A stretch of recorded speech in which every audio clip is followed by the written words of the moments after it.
O relatório final da CPI das Americanas foi lido e, pasmem, o parecer cita possíveis fraude de mais de 20 bilhões de reais nos balanços financeiros das lojas americanas, mas não propõe o indiciamento de ninguém.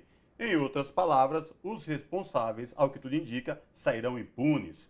Sobre essa questão, nós conversamos agora com o deputado federal pelo PT de São Paulo, Alfredo Alves Cavalcante, mais conhecido como deputado Alfredinho. Deputado Alfredinho, tudo bem? Prazer recebê-lo aqui no Revista Brasil TVT. Seja bem-vindo. Tudo bem, é um prazer estar falando com vocês para que a gente possa esclarecer um pouco o que foi essa CPI das lojas americanas. Pois bem, deputado, vamos tentar esclarecer para os nossos telespectadores da TVT e também ouvintes da Rádio Brasil Atual, como é que no relatório é lido em plenário, ele traz possíveis fraudes da ordem de 20 bilhões de reais, mas, no entanto, ele não inicia ninguém nem aponta para responsáveis. Como que pode acontecer isso, deputado? Olha, em primeiro lugar, eu saio dessa CPI decepcionado, porque a gente foram mais de 2 meses de CPI e fazendo-se a apuração, e a gente que é deputado, que tem um tempo tão corrido, na minha opinião, a gente ficou todo esse tempo e foi uma perda de tempo, na verdade. Né? Um caso grave, gravíssimo, mais de 20 bilhões, como você falou muito bem, que foi lesou, ou seja, o povo que acreditou nos seus investimentos, eles foram lesados, e ninguém aponta, a CPI não aponta nenhum culpado e ninguém preso. Veja bem, quando um pobre da periferia comete um crime, por menor que seja, imediatamente quero que seja preso, né, essa pessoa. Não vamos aqui, às vezes a gente fala as coisas e diz que a gente está incentivando. Um moleque que rouba um celular, não estou defendendo que moleque rouba celular, isso eu não estou defendendo. Mas, se a gente for aqui ver o tamanho que e o prejuízo que foi dado ao povo em mais de 20 bilhões, com o celular roubado por um moleque, coitado de um menino pobre aqui nas periferias, em qualquer outro lugar, é uma diferença muito grande. E todo mundo quer que seja preso. Tem que prender, tem que prender, tem que prender. E um ladrão, aliás, vários ladrões, da alta elite, roubou e ninguém sabe se vai ser preso, ninguém está preso, nem sabe se alguém vai ser preso nesse caso. Então, é uma questão muito grave. A lesão foi alta, mais de 20 bilhões, como você bem falou, repetindo. E uma CPI que vai lá para apurar e ninguém indicia ninguém aponta nenhum culpado. A única coisa que o relatório, ele não foi lido ainda, o relatório. Ele deverá ser lido a semana que vem. Eu, como representante do PT e o PSOL, estamos discutindo da gente apresentar um relatório paralelo, certo? Era para ser lido ontem, adiaram para a semana que vem.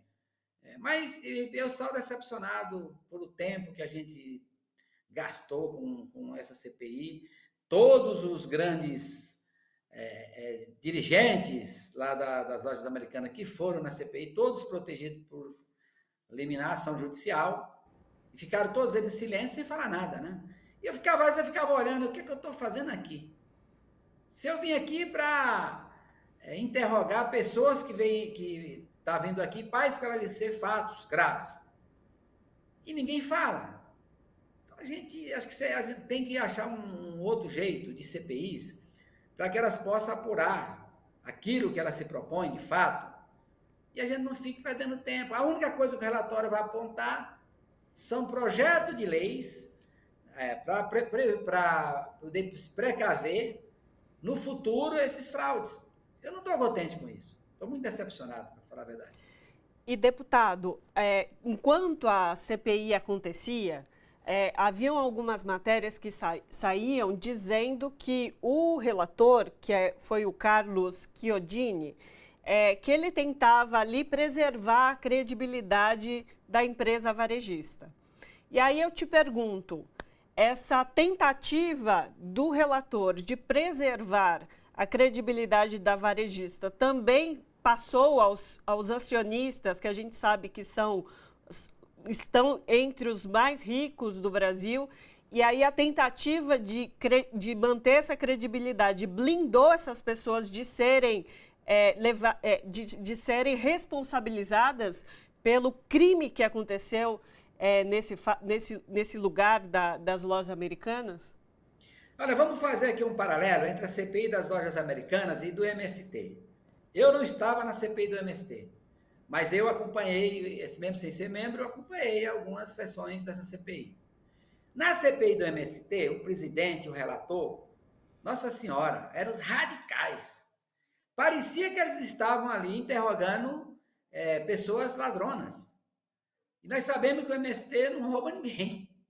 O MST é um movimento social que defende que os trabalhadores tenham o direito de ter terras para poder produzir.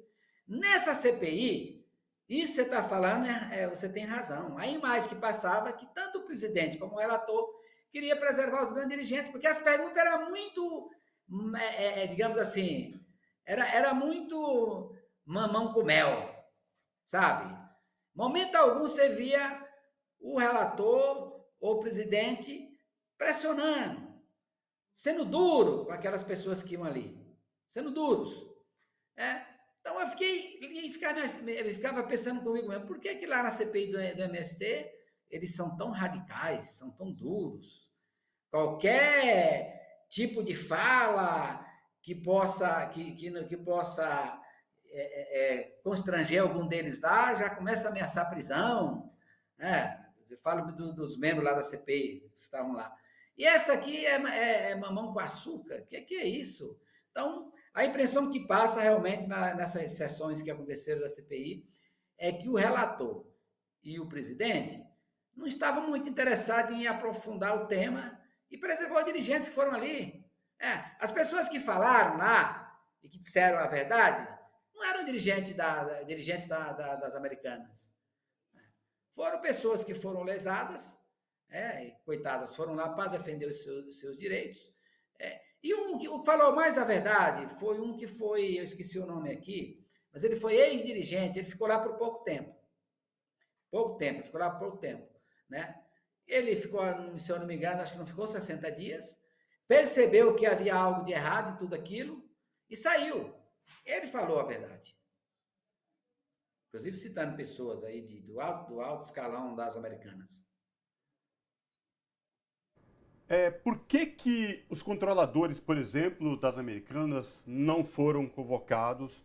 Por que a empresa auditora que fez a auditoria, que constatou todo esse rombo, não foi prestar depoimento? O que aconteceu? Então, é nessa linha de uma clara intenção, no meu modo de ver, também de preservar essa turma. Para você ter ideia, eu fui procurado por um advogado lá do Paraná. E ele queria ir na CPI, porque ele começou a apontar alguns fatos de uma ligação entre esse problema, esse caso aí das americanas, com a privatização da Eletrobras, que poderia trazer fatos novos. Era muito importante ele ter ido, porque a gente poderia, inclusive, ver o que aconteceu na privatização da Eletrobras. Porque o tal do CEL, das americanas, segundo o advogado, estavam também envolvidos na privatização da Eletrobras. E aí eu tentei, mas aí me disseram que não daria mais tempo, porque o relatório estava sendo já concluído e que não ia prorrogar a CPI. E foi o que aconteceu. A CPI não foi prorrogada, ela se encerrou. Deve ser a semana que vem ser apresentado o relatório. E o relatório é esse aí que vocês todos têm conhecimento, não aponta nada. Hoje já começou a aparecer depoimentos aí que estão sendo prestados na justiça e que está aparecendo um pouco da verdade. Espero que apareça a verdade para valer e que essas pessoas que lesaram tanta gente sejam punidos. A gente não aguenta impunidade, porque aqui nesse país é assim, fica impunes todos aqueles que têm dinheiro e a justiça é só para os pobres.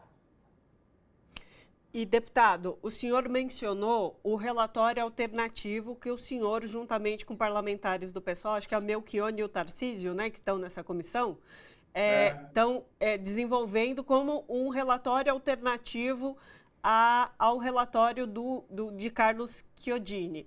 Aí eu lhe pergunto, existe um procedimento legal para que esse relatório alternativo se torne o relatório oficial da comissão e como que os senhores estão mobilizando para isso?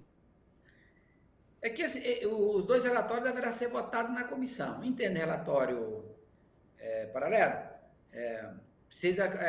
A comissão precisa apreciar qual deles é aprovado. É muito difícil a gente aprovar esse relatório paralelo, porque tanto o relator oficial da comissão como o presidente da comissão, eles têm na base deles ali uma maioria, que certamente eles vão, a hora que aparecer o relatório paralelo, os dois, talvez a gente apresente o nosso junto com o PSOL, a gente apresenta um único relatório junto com o PSOL. Então ele vai trabalhar para que o relator aprove o dele, e o nosso dificilmente será aprovado. Mas, mesmo que não seja aprovado, a gente marca uma posição e mostra que a gente não concordou com aquilo que está sendo aprovado. Esse, pelo menos, é digamos assim, não digo um alívio, mas pelo menos é uma satisfação para nós de mostrar que a gente procurou fazer o máximo possível para que saísse um relatório diferente e, infelizmente, poderá sair esse relatório que o relator deverá apresentar. De fato, mostrar, pelo menos, que a CPI não pode se tornar um elemento inócuo que não tem nenhuma responsabilização para as pessoas envolvidas no caso, né, deputado? Conversamos com o deputado federal Pois não. Não, diga isso que você está falando mesmo. Isso que você está falando mesmo. Duas CPIs lá, que a diferença de duas CPIs importantes que aconteceram lá, três, aliás, a dos atos de 8 de janeiro e a do MST. E o comportamento nas duas CPIs, de 1º de 8 de janeiro e do MST era muito diferente. Era muito diferente. Por parte dos membros aí, somente a turma daí da direita, os deputados aí da direita, que tanto quiseram essas CPIs, né? E tentarem, nos atos de 8 de janeiro, querendo jogar a culpa no governo, que o governo foi quem planejou o ato, ou seja, a vítima agora passa a ser a culpada, né? Olha a diferença. Nas americanas, toda essa proteção aí, com as perguntinhas, se você tivesse ido em alguma das sessões da CPI, e quando vocês tivesse acompanhado as perguntas do relator, vocês iam ver que ali era uma CPI muito dirigida para terminar em pizza, entendeu? E a impressão que passa no final dela é que ela está terminando em pizza.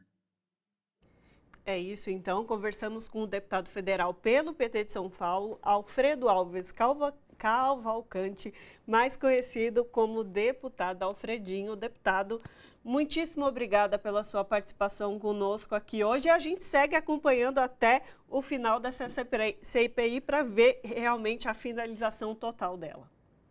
Muito obrigado, e foi um prazer aqui participar com vocês que fazem aí uma imprensa diferenciada, né? A gente sempre que quando conversa com vocês, a gente sai muito contente, porque a gente sabe que aqui a imprensa, o jornalismo é diferenciado. Abraço, deputado. Abraço. Obrigado, tchau.